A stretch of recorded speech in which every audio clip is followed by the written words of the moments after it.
boys of MAMO on location at the AMC, Young and Dundas here in Toronto. That's right. What time is it? It's 2:30 in the morning, March 9th, It's goddamn 2010. early or late, depending on how you want to stack that up. We just saw John Carter Mars. Shall we synopsis? There's a dude named John Carter. Yeah, he's a cowboy dude. He's like, a Civil War fighter, something. He finds something that makes him go whoop, and he goes to Mars. He's on Mars. And on Mars, because he's human and on Mars there's less gravity, he's basically Superman. He can leap hundreds of feet into the air. He's very, very strong. He actually becomes a superhero. He is more than basically Superman. He is almost entirely Superman. There's a lot of Superman. There's a lot of bone density discussion going on. And of course, because, you know, Mars can't just be Mars, there are warring civilizations on Mars. That's right. And John Carter gets all mixed up in that shit. What did you like? Well, I mean, I'll start with what I don't like, which is that the movie, I think, has an enormous amount of difficulty sort of getting a good canter going and actually maintaining a pace and not stumbling over its own exposition. Like, the movie has like 4 beginnings. When it gets there, and I think by the time, like, there's this great first battle where where these airships show up and John Carter jumps up and saves the princess and fights a bad guy, and I'm like, well, now this is the movie I paid to see right here. But that is 45 minutes into the film, and up until then it's going to be kind of like limping and staggering, like it barely knows how to walk. It feels like, but this is the thing I like you're locked in a room with your cousin that talks too fast, and everything is like, oh my god, I have so much stuff to do. Wait, no, but first, and then I got, wait, there's more, wait, hold. We don't just have to get the guy to Mars, he has to have a whole thing going on Earth of why he is, his whole backstory has to be established. And we have to establish basically 19 different civilizations on this other planet that doesn't really exist.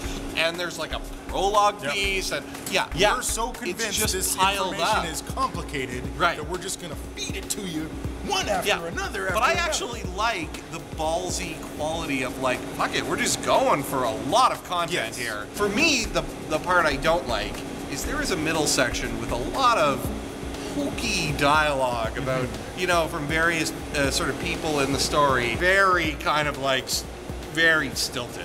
They could have beautied up the talk. A little more show and less tell, I think, in the middle. This sounds like we didn't really have a good time. And I mean, for the most part, I did have a good time. Yeah, like, it was fun to watch. For me, it starts well, because it's crazy, and then it ends, I think, great. Yeah. And I think, there's some stuff in the middle I'm not crazy about. So, what I'm going to say for watch instead is a movie everyone has seen, but I'm going to say Pirates of the Caribbean 1. Because everybody... Is this every time? No! But every time you've got to go... All right. No. Tell us why. Here's why. Everyone's seen the movie and probably has not seen it since they've seen the second, third, or fourth one. It's worth going back to see the first one, because as far as I'm concerned, that's Disney at the height of their game. And kind of the same situation. There's an enormous amount of exposition in that movie. The movie never fails to convey that exposition in an entertaining and interesting way. It's a really good script. I'm amazed at how well written that movie is. All right, and for me, and here's the key for me, it's a mild spoiler.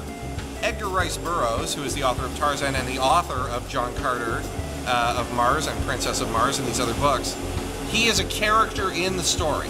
And so immediately, as soon as I saw that, the film that I would say to watch this instead is a John Huston movie from 1974 called The Man Who Would Be King, which is based on a Rudyard Kipling story.